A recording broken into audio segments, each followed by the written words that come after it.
ನಮಸ್ಕಾರ ಸ್ನೇಹಿತರೆ, ನಮ್ಮ ಮೋಟಿವೇಶನಲ್ ಸೌರಭ ಯೂಟ್ಯೂಬ್ ಚಾನೆಲ್ಗೆ ಸ್ವಾಗತ. ನೀವಿನ್ನೂ ನಮ್ಮ ಚಾನೆಲ್ಗೆ ಹೊಸಬರಾಗಿದ್ದರೆ ಈಗಲೇ ನಮ್ಮ ಚಾನೆಲ್ ಅನ್ನು ತಪ್ಪದೇ ಸಬ್ಸ್ಕ್ರೈಬ್ ಮಾಡಿ ಮತ್ತು ಬೆಲ್ ಬಟನ್ ಅನ್ನು ಕ್ಲಿಕ್ ಮಾಡುವುದನ್ನು ಮರೆಯಬೇಡಿ. ಸ್ನೇಹಿತರೆ, ಒಂದು ಕ್ಷಣ ಕಣ್ಣು ಮುಚ್ಚಿ ಯೋಚಿಸಿ ನೋಡಿ.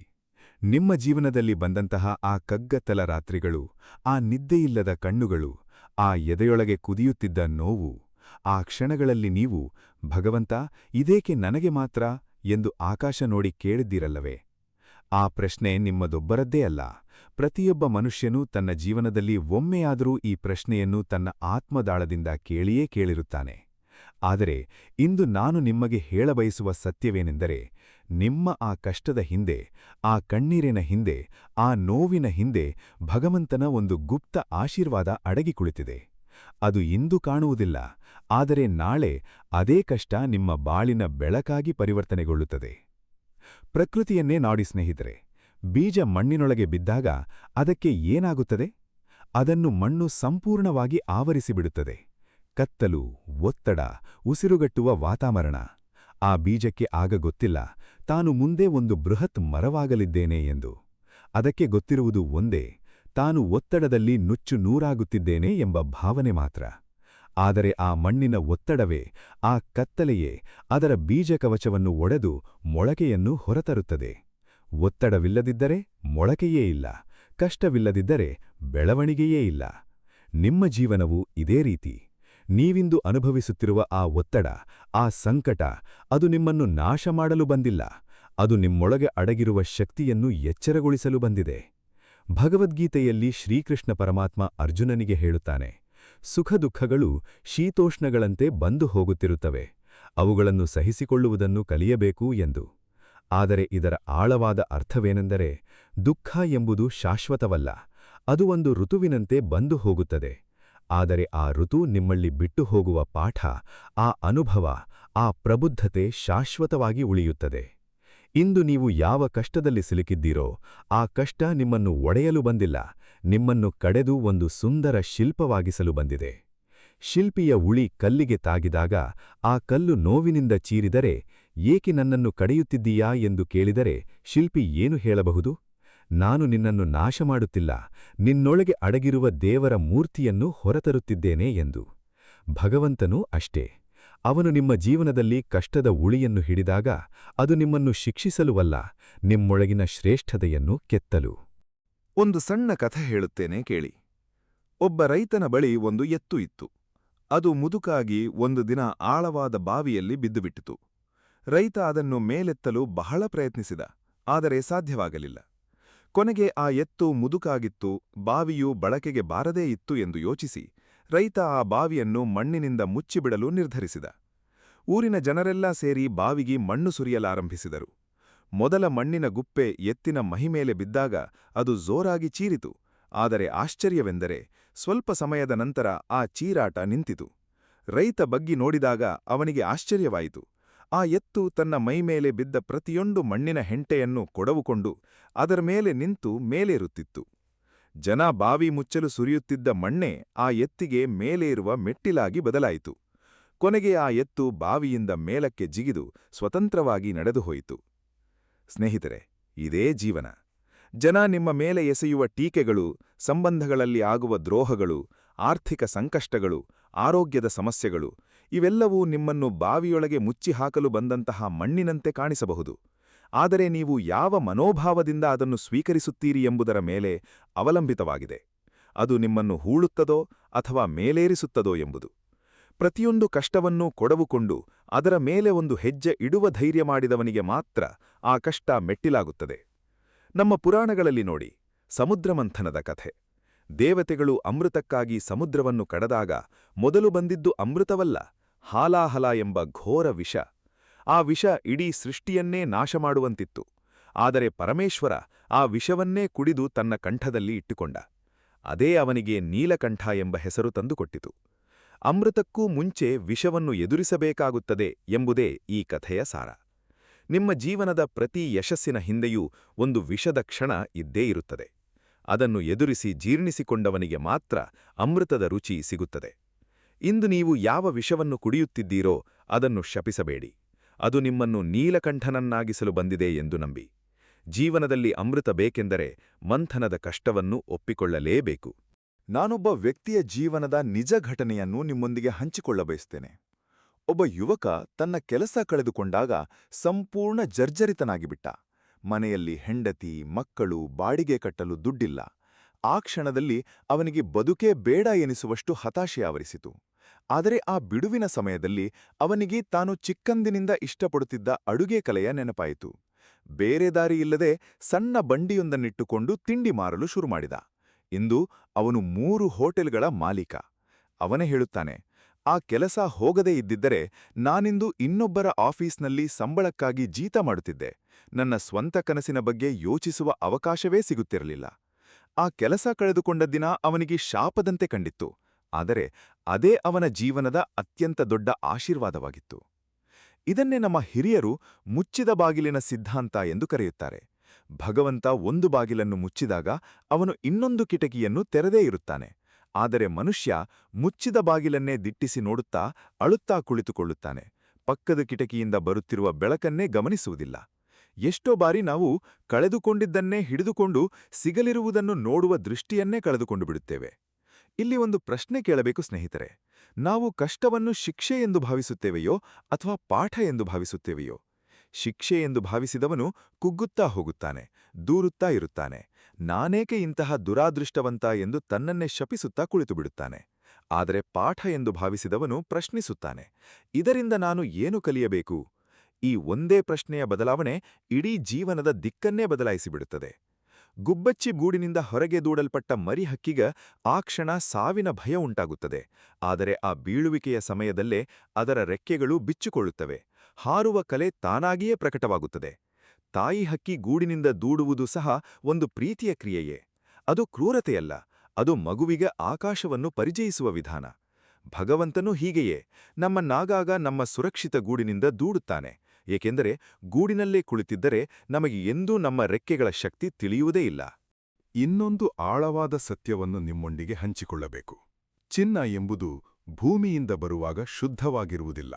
ಅದು ಮಣ್ಣು, ಕಲ್ಲು, ಇತರ ಲೋಹಗಳೊಂದಿಗೆ ಬೆರೆತಿರುತ್ತದೆ. ಅದನ್ನು ಶುದ್ಧ ಚಿನ್ನವಾಗಿಸಲು ಬೆಂಕಿಯ ಕುಲುಮೆಯೊಳಗೆ ಹಾಕಬೇಕಾಗುತ್ತದೆ. ಆ ಬೆಂಕಿ ಚಿನ್ನವನ್ನು ಸುಡುವುದಿಲ್ಲ, ಅದನ್ನು ಸಿಂಗರಿಸುತ್ತದೆ.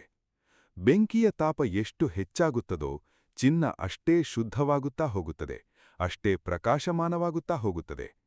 ನಿಮ್ಮ ಜೀವನದ ಕಷ್ಟಗಳು ಈ ಬೆಂಕಿಯಂತೆಯೇ. ಅವು ನಿಮ್ಮೊಳಗಿನ ಅಹಂಕಾರ, ಸ್ವಾರ್ಥ, ಭಯ, ಅಸೂಯೆ ಎಂಬ ಮಣ್ಣನ್ನು ಸುಟ್ಟುಹಾಕಿ ನಿಮ್ಮೊಳಗಿನ ನಿಜವಾದ ಶುದ್ಧ ಚೈತನ್ಯವನ್ನು ಹೊರತರುತ್ತವೆ. ಈ ಪ್ರಕ್ರಿಯೆ ನೋವಿನಿಂದ ಕೂಡಿರುತ್ತದೆ ನಿಜ, ಆದರೆ ಈ ನೋವಿಲ್ಲದೆ ಪ್ರಕಾಶ ಸಾಧ್ಯವೇ ಇಲ್ಲ. ನಮ್ಮ ಜೀವನದಲ್ಲಿ ಆಗುವ ಪ್ರತಿಯೊಂದು ನಷ್ಟವೂ ಒಂದು ಗುಪ್ತ ಲಾಭವನ್ನು ಒಳಗೊಂಡಿರುತ್ತದೆ ಎಂಬುದನ್ನು ಅರ್ಥಮಾಡಿಕೊಳ್ಳಬೇಕು. ಒಬ್ಬ ವ್ಯಕ್ತಿ ದೊಡ್ಡ ಆರೋಗ್ಯ ಸಮಸ್ಯೆಯಿಂದ ಬಳಲಿ ಸಾವಿನ ಅಂಚಿನಿಂದ ಮರಳಿ ಬಂದ ನಂತರ ಜೀವನವನ್ನು ನೋಡುವ ದೃಷ್ಟಿಯೇ ಸಂಪೂರ್ಣ ಬದಲಾಗಿಬಿಡುತ್ತದೆ. ಸಣ್ಣಪುಟ್ಟ ವಿಷಯಗಳಿಗೆ ಕೋಪ ಮಾಡಿಕೊಳ್ಳುತ್ತಿದ್ದವನು, ಮನೆಯವರೊಂದಿಗೆ ಜಗಳವಾಡುತ್ತಿದ್ದವನು ಇದ್ದಕ್ಕಿದ್ದಂತೆ ಪ್ರತಿ ಉಸಿರನ್ನು, ಪ್ರತಿ ಕ್ಷಣವನ್ನೂ ಪ್ರೀತಿಸಲು ಶುರುಮಾಡುತ್ತಾನೆ. ಸಾವು ಹತ್ತಿರ ಬಂದದ್ದೇ ಅವನಿಗೆ ಬದುಕುವುದನ್ನು ಕಲಿಸಿಕೊಟ್ಟಿತು.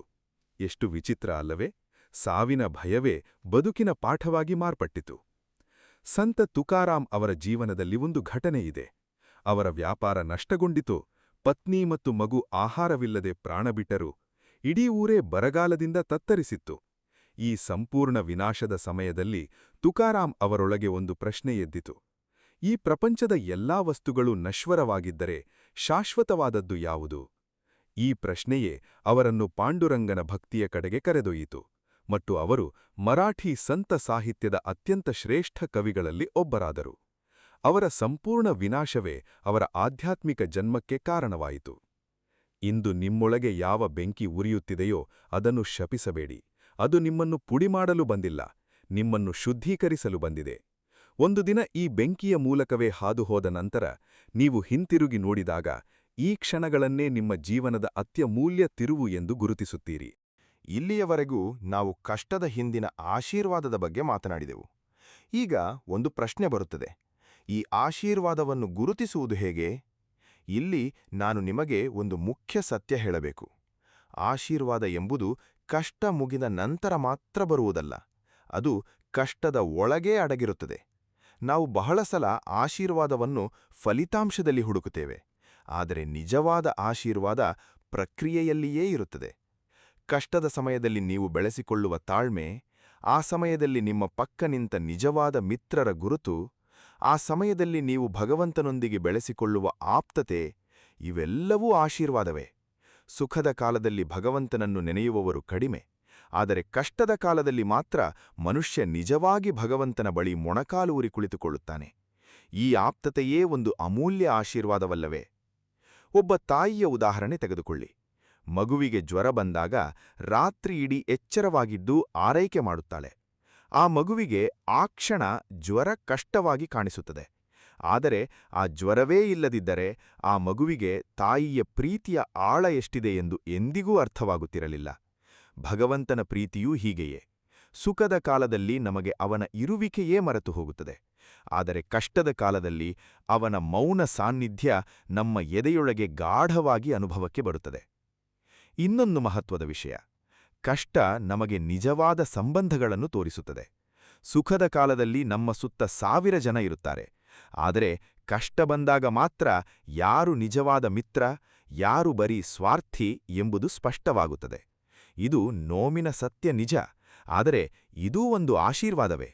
ಏಕೆಂದರೆ ಸುಳ್ಳು ಸಂಬಂಧಗಳಲ್ಲಿ ಜೀವನ ಕಳೆಯುವುದಕ್ಕಿಂತ ಕಡಿಮೆಯಾದರೂ ನಿಜವಾದ ಮಿತ್ರರೊಂದಿಗೆ ಜೀವಿಸುವುದು ಎಷ್ಟೋ ಮೇಲು. ಕಷ್ಟ ನಮಗೆ ಇನ್ನೊಂದು ದೊಡ್ಡ ಪಾಠವನ್ನು ಕಲಿಸುತ್ತದೆ, ಕರುಣೆ. ತಾನೇ ನೋವನುಭವಿಸಿದವನಿಗೆ ಮಾತ್ರ ಇನ್ನೊಬ್ಬರ ನೋವು ಅರ್ಥವಾಗುತ್ತದೆ.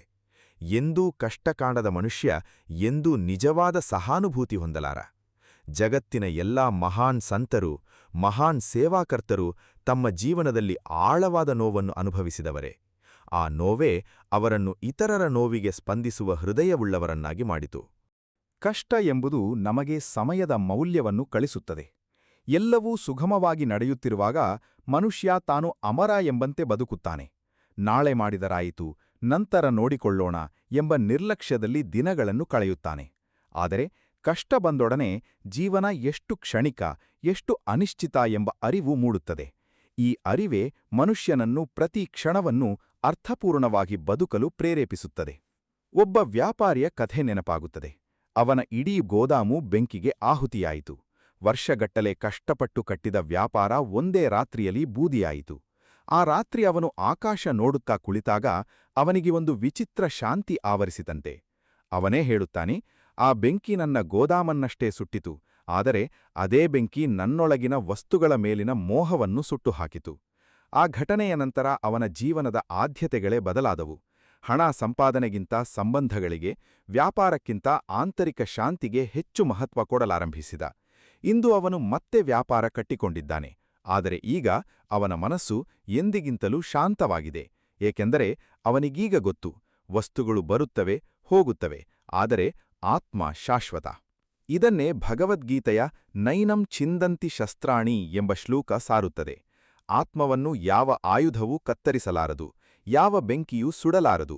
ಈ ಸತ್ಯ ಕೇವಲ ಪುಸ್ತಕದ ಮಾತಾಗಿ ಉಳಿಯುವುದಿಲ್ಲ, ಅದು ಜೀವನದ ಪ್ರತ್ಯಕ್ಷ ಅನುಭವವಾಗಿ ರೂಪುಗೊಳ್ಳುವುದು ಕಷ್ಟದ ಬೆಂಕಿಯ ಮೂಲಕ ಹಾದುಹೋದಾಗ ಮಾತ್ರ. ಎಲ್ಲವನ್ನೂ ಕಳೆದುಕೊಂಡ ಮನುಷ್ಯನಿಗ ಮಾತ್ರ ಏನೂ ಕಳೆದುಕೊಳ್ಳಲಾಗದ ಆ ಆಂತರಿಕ ಶಕ್ತಿಯ ಅರಿವಾಗುತ್ತದೆ. ಇನ್ನೊಂದು ಮಗುಲಿನಿಂದ ಈ ವಿಷಯವನ್ನು ನೋಡೋಣ. ನದಿ ಸಮುದ್ರವನ್ನು ಸೇರುವ ಮೊದಲು ಎಷ್ಟೋ ಬಂಡೆಗಳನ್ನು, ಇಳಿಜಾರುಗಳನ್ನು, ತಿರುವುಗಳನ್ನು ದಾಟಬೇಕಾಗುತ್ತದೆ. ಆ ಬಂಡೆಗಳಿಗೆ ಡಿಕ್ಕಿ ಹೊಡೆದಾಗಲೇ ನೀರು ಜಲಪಾತವಾಗಿ ಮಾರ್ಪಟ್ಟು ತನ್ನ ನಿಜವಾದ ಸೌಂದರ್ಯವನ್ನು ಪ್ರದರ್ಶಿಸುತ್ತದೆ. ಎದುರಾಗುವ ಅಡೆತಡೆಗಳಿಲ್ಲದೆ ನೇರವಾಗಿ ಹರಿಯುವ ನೀರಿಗೆ ಜಲಪಾತದ ಸೌಂದರ್ಯವಾಗಲಿ ಶಕ್ತಿಯಾಗಲಿ ಎಂದಿಗೂ ಸಿಗುವುದಿಲ್ಲ. ನಿಮ್ಮ ಜೀವನದ ಪ್ರತಿ ಅಡೆಚಣೆಯೂ ನಿಮ್ಮನ್ನು ಜಲಪಾತವಾಗಿಸುವ ಒಂದು ತಿರುವು ಎಂದು ನೆನಪಿಟ್ಟುಕೊಳ್ಳಿ. ಕಷ್ಟದ ಸಮಯದಲ್ಲಿ ಮನಸ್ಸನ್ನು ಹೇಗೆ ಸ್ಥಿರವಾಗಿಡುವುದು? ಇದಕ್ಕೆ ಒಂದು ಸುಂದರ ಉಪಮೆ ಇದೆ. ಬಾಳೆಗಿಡ ಮತ್ತು ಆಲದ ಮರವನ್ನು ಗಮನಿಸಿ. ಬಾಳೆಗಿಡಕ್ಕೆ ಬಿರುಗಾಳಿ ಬಂದಾಗ ಅದು ಸುಲಭವಾಗಿ ಮುರಿದು ಬೀಳುತ್ತದೆ, ಏಕೆಂದರೆ ಅದರ ಬೇರುಗಳು ಆಳಕ್ಕೆ ಇಳಿದಿಲ್ಲ. ಆದರೆ ಆಲದ ಮರ ಎಷ್ಟೇ ಬಿರುಗಾಳಿ ಬೀಸಿದರೂ ಅಲುಗಾಡುತ್ತದೆಯೇ ಹೊರತು ಮುರಿಯುವುದಿಲ್ಲ, ಏಕೆಂದರೆ ಅದರ ಬೇರುಗಳು ಭೂಮಿಯಾಳಕ್ಕೆ ಇಳಿದಿವೆ. ಇದೇ ರೀತಿ ನಿಮ್ಮ ಜೀವನದ ಬೇರುಗಳು, ಅಂದರೆ ನಿಮ್ಮ ನಂಬಿಕೆ, ನಿಮ್ಮ ಆಧ್ಯಾತ್ಮಿಕ ಶಕ್ತಿ, ನಿಮ್ಮ ಆತ್ಮಸ್ಥೈರ್ಯ ಇವು ಎಷ್ಟು ಆಳವಾಗಿ ಬೇರೂರಿವೆಯೋ ಅಷ್ಟು ಬಲವಾಗಿ ನೀವು ಕಷ್ಟದ ಬಿರುಗಾಳಿಗಳನ್ನು ಎದುರಿಸಬಲ್ಲಿರಿ. ಈ ಬೇರುಗಳನ್ನು ಆಳಗೊಳಿಸುವುದೇ ಪ್ರತಿನಿತ್ಯದ ಧ್ಯಾನ, ಪ್ರಾರ್ಥನೆ, ಸ್ವಾಧ್ಯಾಯ. ಸುಖದ ಸಮಯದಲ್ಲಿ ಈ ಬೇರುಗಳನ್ನು ಬೆಳೆಸದೇ ಇದ್ದವನು ಬಿರುಗಾಳಿ ಬಂದಾಗ ಥಟ್ಟನೆ ಕುಸಿದು ಬೀಳುತ್ತಾನೆ. ಆದ್ದರಿಂದಲೇ ನಮ್ಮ ಹಿರಿಯರು ಹೇಳುತ್ತಿದ್ದರು, ಸುಖದ ಕಾಲದಲ್ಲಿಯೇ ಆಧ್ಯಾತ್ಮಿಕ ಸಾಧನೆ ಮಾಡು, ಕಷ್ಟ ಬಂದಾಗ ಅದೇ ನಿನ್ನ ಆಸರೆಯಾಗುತ್ತದೆ ಎಂದು.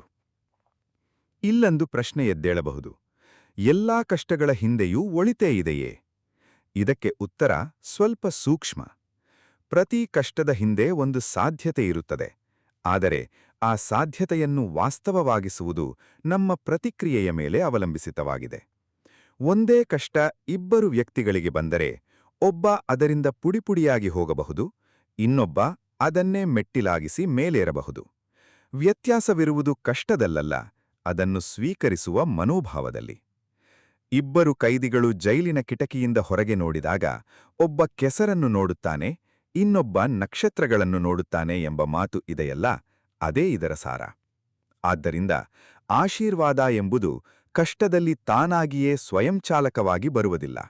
ಅದನ್ನು ನಾವು ನಮ್ಮ ದೃಷ್ಟಿಕೋನ, ನಮ್ಮ ಪ್ರಯತ್ನ, ನಮ್ಮ ನಂಬಿಕೆಯಿಂದ ಕೆತ್ತಿ ಹೊರಗೆ ತೆಗೆಯಬೇಕು. ಕಷ್ಟ ಎಂಬುದು ಕಚ್ಚಾ ಬಂಡೆ, ಆಶೀರ್ವಾದ ಎಂಬುದು ಆ ಬಂಡೆಯೊಳಗಿನ ಶಿಲ್ಪ. ಅದನ್ನು ಕಡದು ಹೊರಗೆ ತೆಗೆಯುವ ಕೆಲಸ ನಮ್ಮದೇ. ಕ್ಷಮೆ ಮತ್ತು ಬಿಡುಗಡೆ. ಎಷ್ಟೋ ಬಾರಿ ನಮ್ಮ ಕಷ್ಟಗಳಿಗೆ ಬೇರೊಬ್ಬರೇ ಕಾರಣ ಎಂದು ನಾವು ಭಾವಿಸುತ್ತೇವೆ. ಆ ಸ್ನೇಹಿತ ಮೋಸ ಮಾಡಿದ, ಆ ಸಂಬಂಧಿಕ ಅನ್ಯಾಯ ಮಾಡಿದ, ಆ ಬಾಸ್ ಅವಮಾನಿಸಿದ ಎಂಬ ಕೋಪ, ದ್ವೇಷ ಮನಸ್ಸಿನೊಳಗೆ ಗೂಡು ಕಟ್ಟಿಕೊಂಡು ಬಿಡುತ್ತದೆ. ಆದರೆ ಇಲ್ಲಿ ಒಂದು ಆಳವಾದ ಸತ್ಯವಿದೆ. ದ್ವೇಷ ಎಂಬುದು ಒಂದು ವಿಷದ ಬಟ್ಟಲಿನಂತೆ. ಅದನ್ನು ನಾವು ಇನ್ನೊಬ್ಬರಿಗೆ ಕುಡಿಸಬೇಕೆಂದು ಎಣಿಸಿ ನಾವೇ ಕುಡಿಯುತ್ತಿರುತ್ತೇವೆ. ಇನ್ನೊಬ್ಬರ ಮೇಲಿನ ದ್ವೇಷ ಅವರಿಗೆ ಯಾವ ನಷ್ಟವನ್ನೂ ಮಾಡುವುದಿಲ್ಲ, ಆದರೆ ಅದು ನಮ್ಮ ಆಂತರಿಕ ಶಾಂತಿಯನ್ನೇ ಪ್ರತಿದಿನ ಕುಡಿದು ಮುಗಿಸುತ್ತದೆ. ಆದ್ದರಿಂದ ಕಷ್ಟದ ಹಿಂದಿನ ಅತಿದೊಡ್ಡ ಆಶೀರ್ವಾದ ಎಂದರೆ ಕ್ಷಮಿಸುವ ಕಲೆಯನ್ನು ಕಲಿಯುವುದು. ಒಂದು ಘಟನೆ ನೆನಪಿಸಿಕೊಳ್ಳಿ. ಒಬ್ಬ ಮಹಿಳೆ ತನ್ನ ಪತಿಯಿಂದ ಮೋಸ ಹೋಗಿ ಬಹಳ ವರ್ಷಗಳ ಕಾಲ ಆ ಕೋಪವನ್ನೇ ಹೊತ್ತುಕೊಂಡು ಬದುಕಿದಳು. ಪ್ರತಿ ರಾತ್ರಿ ಅವಳ ಮನಸ್ಸು ಆ ಘಟನೆಯನ್ನೇ ಮತ್ತೆ ಮತ್ತೆ ಜ್ಞಾಪಿಸಿಕೊಳ್ಳುತ್ತಿತ್ತು. ಅವಳ ಆರೋಗ್ಯ ಕೆಟ್ಟಿತು, ಮಕ್ಕಳೊಂದಿಗಿನ ಸಂಬಂಧವೂ ಹಾಳಾಯಿತು. ಕೊನೆಗೆ ಒಬ್ಬ ಗುರುಗಳ ಬಳಿ ಹೋದಾಗ ಅವರು ಹೇಳಿದ ಮಾತು, ನೀನು ಅವನನ್ನು ಕ್ಷಮಿಸುವುದು ಅವನಿಗಾಗಿ ಅಲ್ಲ, ನಿನಗಾಗಿ. ಆ ಮಾತು ಅವಳ ಜೀವನವನ್ನೇ ಬದಲಾಯಿಸಿತು. ಕ್ಷಮಿಸಿದ ಕ್ಷಣದಿಂದ ಅವಳ ಹೃದಯದ ಭಾರ ಇಳಿಯಿತು, ಹೊಸ ಜೀವನ ಆರಂಭವಾಯಿತು. ಕ್ಷಮೆ ಎಂದರೆ ತಪ್ಪನ್ನು ಒಪ್ಪಿಕೊಳ್ಳುವುದಲ್ಲ, ಅದು ಆ ಘಟನೆಯ ಸೆರೆಮನೆಯಿಂದ ನಮ್ಮನ್ನೇ ಬಿಡುಗಡೆಗೊಳಿಸುವ ಪ್ರಕ್ರಿಯೆ. ಕಷ್ಟ ನಮಗೆ ಈ ಪಾಠವನ್ನು ಕಲಿಸುತ್ತದೆ. ಎಷ್ಟು ಬೇಗ ಕ್ಷಮಿಸುತ್ತೇವೋ ಅಷ್ಟು ಬೇಗ ನಮ್ಮ ಜೀವನ ಮುಂದೆ ಸಾಗುತ್ತದೆ. ಗತಕಾಲದ ನೋವಿನಲ್ಲಿ ಸಿಲುಕಿಯಿರುವವನಿಗೆ ವರ್ತಮಾನದ ಸೌಂದರ್ಯವೇ ಕಾಣಿಸುವುದಿಲ್ಲ.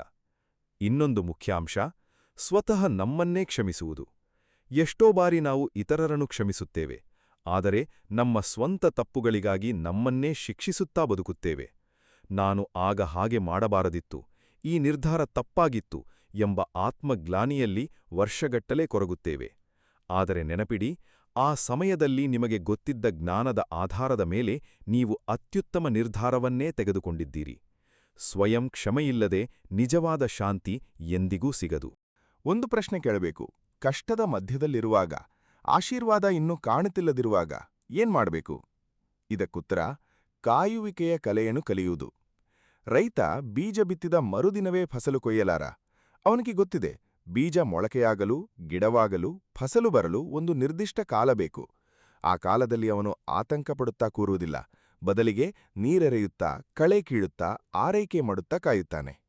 ನಿಮ್ಮ ಜೀವನದ ಕಷ್ಟಗಳೂ ಹೀಗೆಯೇ. ಅವು ಒಂದು ಋತುಕಾಲ, ಅವು ಶಾಶ್ವತವಲ್ಲ.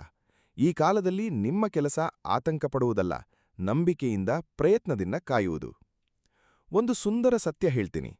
ಚಿಟ್ಟೆ ತನ್ನ ಕೋಶದೊಳಗೆ ಇರುವಾಗ ಹೊರಗಿನಿಂದ ಬಂದು ಅದನ್ನು ಕೋಶದಿಂದ ಬಿಡಿಸಲು ಪ್ರಯತ್ನಿಸಿದರೆ ಆ ಚಿಟ್ಟೆಯ ರೆಕ್ಕೆಗಳು ಎಂದೂ ಬಲಗೊಳ್ಳುವುದಿಲ್ಲ, ಅದು ಹಾರಲಾರದೆ ಸಾಯುತ್ತದೆ.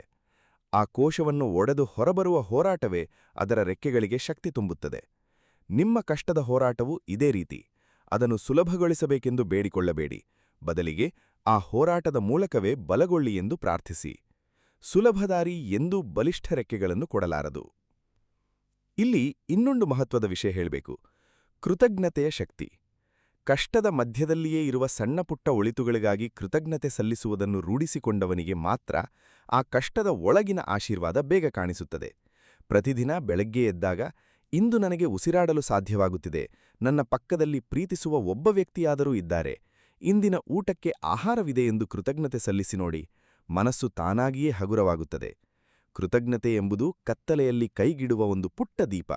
ಅದು ಇಡೀ ದಾರಿಯನ್ನು ಬೆಳಗಿಸದಿದ್ದರೂ ಮುಂದಿನ ಹೆಜ್ಜೆ ಇಡಲು ಸಾಕಷ್ಟು ಬೆಳಕು ಕೊಡುತ್ತದೆ. ಕಷ್ಟದ ಸುರಂಗ ಎಷ್ಟೇ ಉದ್ದವಾಗಿದ್ದರೂ ಅದಕ್ಕೆ ಒಂದು ಕೊನೆ ಇದೆ ಎಂಬ ನಂಬಿಕೆಯನ್ನು ಎಂದಿಗೂ ಬಿಡಬೇಡಿ. ಸೂರ್ಯ ಮುಳುಗಿದ ಮೇಲೆ ರಾತ್ರಿ ಎಷ್ಟೇ ಗಾಢವಾಗಿದ್ದರೂ ಬೆಳಗು ಎಂಬುದು ಖಚಿತ. ಸ್ನೇಹಿತರೆ, ಈಗ ನಾವು ಈ ಪ್ರೇರಣಾದಾಯಕ ಪಯಣದ ಕೊನೆಯ ಘಟ್ಟದಲ್ಲಿ ನಿಂತಿದ್ದೇವೆ. ಇಂದು ನಾವು ಕಲಿತ ಎಲ್ಲಾ ಸತ್ಯಗಳನ್ನು ಒಟ್ಟುಗೂಡಿಸಿ ನೋಡಿದಾಗ ಒಂದೇ ಒಂದು ಜೀವನ ಸೂತ್ರ ಸ್ಪಷ್ಟವಾಗುತ್ತದೆ. ಭಗವಂತ ನಿಮಗೆ ಕೊಡುವ ಪ್ರತಿಯೊಂದು ಕಷ್ಟದ ಹಿಂದೆಯೂ ಒಂದು ಉದ್ದೇಶವಿದೆ, ಒಂದು ಯೋಜನೆಯಿದೆ, ಒಂದು ಪ್ರೀತಿಯ ಸ್ಪರ್ಶವಿದೆ. ಅವನು ಎಂದಿಗೂ ನಿಮ್ಮನ್ನು ಶಿಕ್ಷಿಸಲು ಕಷ್ಟ ಕೊಡುವುದಿಲ್ಲ. ಬದಲಿಗೆ ನಿಮ್ಮೊಳಗೆ ಅಡಗಿರುವ ಆ ಅಮೂಲ್ಯ ಶಕ್ತಿಯನ್ನು ಜಾಗೃತಗೊಳಿಸಲು, ನಿಮ್ಮನ್ನು ಇನ್ನಷ್ಟು ಪ್ರಬುದ್ಧರನ್ನಾಗಿಸಲು, ಇನ್ನಷ್ಟು ಸಹಾನುಭೂತಿಯುಳ್ಳವರನ್ನಾಗಿಸಲು, ಇನ್ನಷ್ಟು ಅವನ ಹತ್ತಿರಕ್ಕೆ ಕರೆತರಲು ಕೊಡುತ್ತಾನೆ. ಇಂದಿನಿಂದ ಒಂದು ನಿರ್ಧಾರ ಮಾಡಿ ಸ್ನೇಹಿತರೆ. ಇನ್ನು ಮುಂದೆ ಯಾವುದೇ ಕಷ್ಟ ಬಂದರೂ ಇದೇಕೆ ನನಗೆ ಎಂಬ ಪ್ರಶ್ನೆಯ ಬದಲು, ಇದರಿಂದ ನಾನೇನು ಕಲಿಯಬೇಕು, ಇದು ನನ್ನನ್ನು ಎಲ್ಲಿಗೆ ಕರೆದೊಯ್ಯುತ್ತಿವೆ ಎಂದು ಕೇಳಿ. ಈ ಒಂದು ಬದಲಾವಣೆ ನಿಮ್ಮ ಇಡೀ ಜೀವನ ದೃಷ್ಟಿಕೋನವನ್ನೇ ಪರಿವರ್ತಿಸಿಬಿಡುತ್ತದೆ. ಬೀಜದಂತೆ ಮಣ್ಣಿನೊಳಗೆ ಒತ್ತಡ ಅನುಭವಿಸುತ್ತಿದ್ದೀರಾ? ನೆನಪಿಡಿ, ನೀವು ಮರವಾಗುವ ಹಾದಿಯಲ್ಲಿದ್ದೀರಿ. ಶಿಲ್ಪಿಯ ಉಳಿ ಪೆಟ್ಟು ಅನುಭವಿಸುತ್ತಿದ್ದೀರಾ? ನೆನಪಿಡಿ, ನಿಮ್ಮೊಳಗಿನ ದೇವರ ಮೂರ್ತಿ ಹೊರಬರುತ್ತಿದೆ. ಬೆಂಕಿಯ ಕುಲುಮೆಯಲ್ಲಿ ಬೇಯುತ್ತಿದ್ದೀರಾ? ನೆನಪಿಡಿ, ನೀವು ಶುದ್ಧ ಚಿನ್ನವಾಗುತ್ತಿದ್ದೀರಿ. ಜೀವನ ಎಂಬುದು ಸುಗಮ ರಸ್ತೆಯಲ್ಲ, ಅದು ಏರಿಳಿತಗಳ ಪರ್ವತ ಶ್ರೇಣಿ. ಆದರೆ ಈ ಏರಿಳಿತಗಳೇ ಜೀವನಕ್ಕೆ ಸೌಂದರ್ಯ ತಂದುಕೊಡುತ್ತವೆ.